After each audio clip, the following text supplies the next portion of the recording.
Call it what you will. It is a step forward for America's families. And you know what? Take yes for an answer. This is a very good thing for the American people. That was Nancy Pelosi yesterday, gleefully reacting to the controversial Supreme Court ruling. And like the president and members of his administration, the former speaker is refusing to acknowledge, even still, that Obamacare is nothing short of the largest tax increase in American history. And we continue with former Alaska Governor, Fox News contributor Sarah Palin. You know, I listen to Nancy Pelosi, listen to David Axelrod, listen to the White House today. They still cannot acknowledge what this is, which is a tax. Largest tax increase in history. President wants to follow that up with a double whammy, and that is not extending the Bush tax cuts.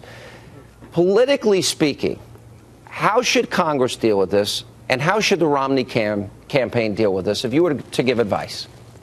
Well, first off, Nancy Pelosi is a dingbat, and she is the perfect spokesperson for this whole agenda of the far left running the Democrat Party. I know a lot of Democrats who are absolutely embarrassed and disgusted with what her and Harry Reid's leadership has provided the Democrat Party, and you know they want to bail out of the Democrat Party because of specifically the things that she says, the things that she does, what it is that she represents. But she's a perfect spokesperson for President Obama's Democrat Party.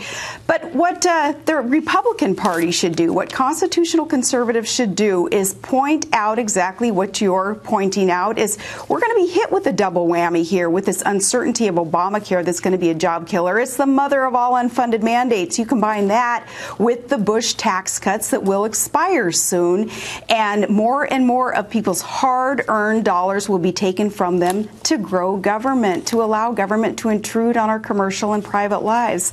Now, most Americans, I believe, don't want that, but about the 50% of Americans who aren't paying taxes and they're feeding from President Obama's hands, perhaps they will vote for such a tool. But the rest of Americans need to stand up and say no more. We want our economic freedoms. We want our opportunities for jobs, and we're not going to put up with this. And that's why we need a Congress who understands how the private sector works and what it is that the private sector needs. What do you make of the Attorney General in the Fast and Furious case? And he's been stonewalling now for over 18 months. This is not only ill-conceived. To give guns and weapons to drug cartels, kidnappers, murderers, drug dealers is insanity. He claimed today, the Attorney General, that, oh, no, Bush had implemented this. That's not true. No. That is an absolute lie, just like when he said, well, the truth is evolving. You know, yeah. I mean, it makes Clinton look like, you know, the most honest guy in America when he says that. How big an impact does this have on the race?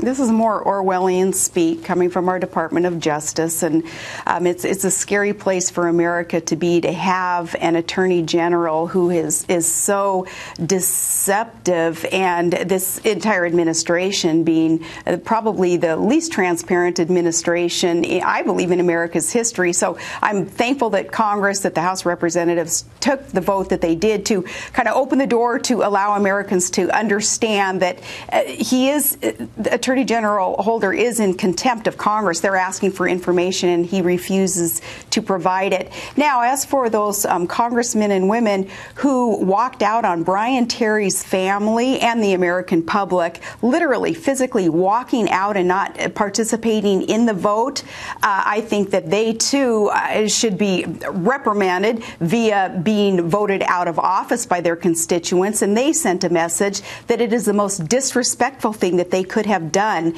to turn their back on Brian Terry's family and the American public. All right, you said to me that Colonel Allen West would be maybe one of your top picks for VP. All right, give me 2 or 3 other names that you like. Oh, my goodness. I like people who aren't necessarily involved in politics, are kind of on the periphery. Smart people, like we brought up Mark Levin's name, Thomas Sowell. Could you imagine Mark Levin? Maybe Secretary of Defense, I don't know.